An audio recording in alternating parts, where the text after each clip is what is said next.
Tonight in this special program, we pick up where the news has left off with the only thing that people are talking about, coronavirus. What was an obscure scientific term a few weeks ago has come to define a global crisis not seen in generations.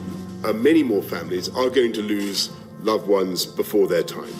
We're all worried and we all have questions. First and foremost, how many of us will get it? How badly? And how do we protect those who we care about most? We've assembled a panel of experts who will pick apart some of these answers. If you don't stop the spread of this disease, any health system in the world sooner or later will fail. So can we avoid becoming Italy? Tonight we ask, are we doing enough?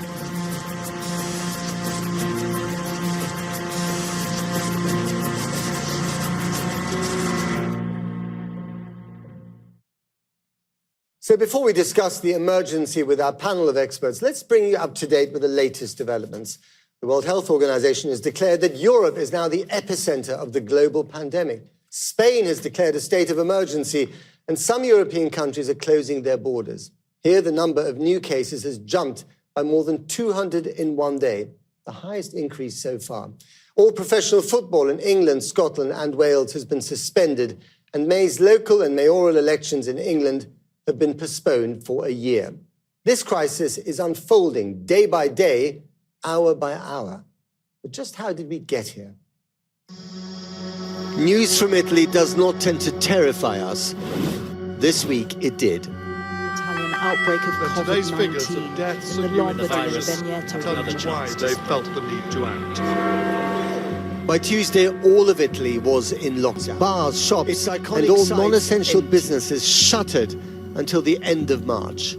Wuhan had come to Europe. This is now the epicenter of the pandemic. Rewind just 3 weeks, and not everyone in Italy seemed convinced by the virus's reach. Ma perché ci sono gli scaffali della pasta vuoti? Ma che cosa sta succedendo? Manco quando è scoppiata la seconda guerra mondiale c'era stato un panico così. Today, doctors in Lombardy are hoping that they have enough ventilators for those that need them. These images are all too reminiscent of the quarantined Chinese city of Wuhan.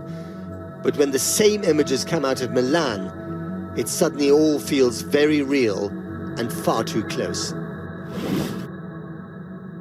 We here in Britain are about to face some very tough choices indeed. While the stock market may have experienced some record falls, most of us have carried on living our normal lives as per usual, going to the pub, taking our kids to school, going to the office, taking the tube. Is all that about to change? And is Italy under lockdown going to be our new normal? Look at a map, and the growing number of cases in Italy, Spain, France and Germany makes you feel like it's closing in. And an analysis of infection rates suggests that we may not be far behind Italy, which has over 15,000 cases and over 1,000 deaths. Other countries appear to be on the same trajectory, with Germany, France and Spain roughly 9 days behind Italy, the US around 11 days, and Switzerland 13, and the UK 14. So far, the government has been trying to contain the virus by testing and isolating those infected. But society still continues to gather and schools remain open. In order to delay the epidemic's peak or prevent the NHS becoming inundated with cases, the Prime Minister has asked anyone with a cough or high temperature to stay at home for 7 days, with more measures to come later.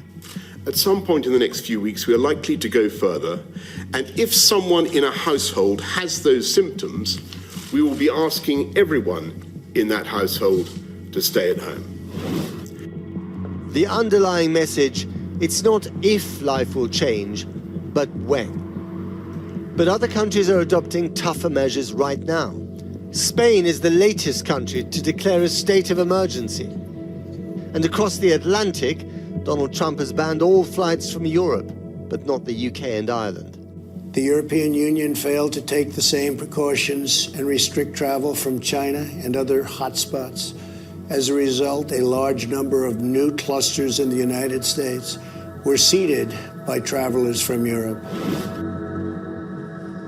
China appears to be coming out of the crisis. It has seen over 80,000 confirmed cases and over 3,000 deaths. A combination of locking down cities, contact tracing and social distancing, like staying at home, closing schools and banning mass gatherings, appear to be slowing the virus. And new research suggests it could have been a lot worse. It's now estimated that the true number of cases in China is in fact closer to 115,000. And had authorities not intervened, there could have been 67 times more cases. That's over 7.5 million people. Researchers believe if China had acted 3 weeks earlier, the number of cases could have been reduced by 95%. China's response has earned praise from the World Health Organization. And with the pandemic now declared, I've it's called expressed guarded every day criticism towards for those countries to take urgent and aggressive action. We have rang the alarm bell loud and clear.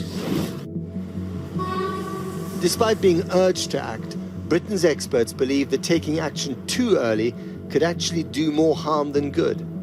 None of us can ever remember a crisis quite like this one. We are watching life as we know it grind to a halt. Our hands have become potentially our worst enemies.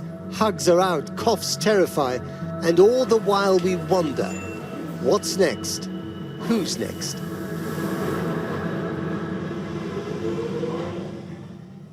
Well, if the public is trying to work out what this crisis means for them, how about hearing from the experts? In this special program, we'll talk to the scientists, economists, and those on the medical front line about what we can all do to keep safe and ask whether it's enough. And just what will the impact of the virus be on our society, our economy, indeed our psyche? But the question on everyone's mind right now is whether the government's perhaps cautious approach is the right one. I put that to Professor Nick Finn, Deputy Director of Public Health England's National Infection Service. And I asked him whether the approach is to allow some people to get infected to develop what's called a herd immunity.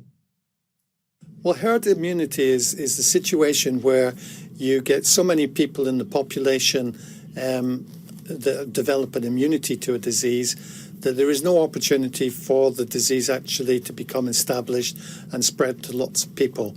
Normally we do that with the vaccine, so we'd vaccinate everyone so that anyone who was infectious and came into contact with someone who'd been vaccinated, the disease wouldn't travel any further. You can do that naturally, of course, if a disease that's not been introduced before affects a large number of people. And that's really how herd immunity in the UK would develop. Right, so is that now the policy to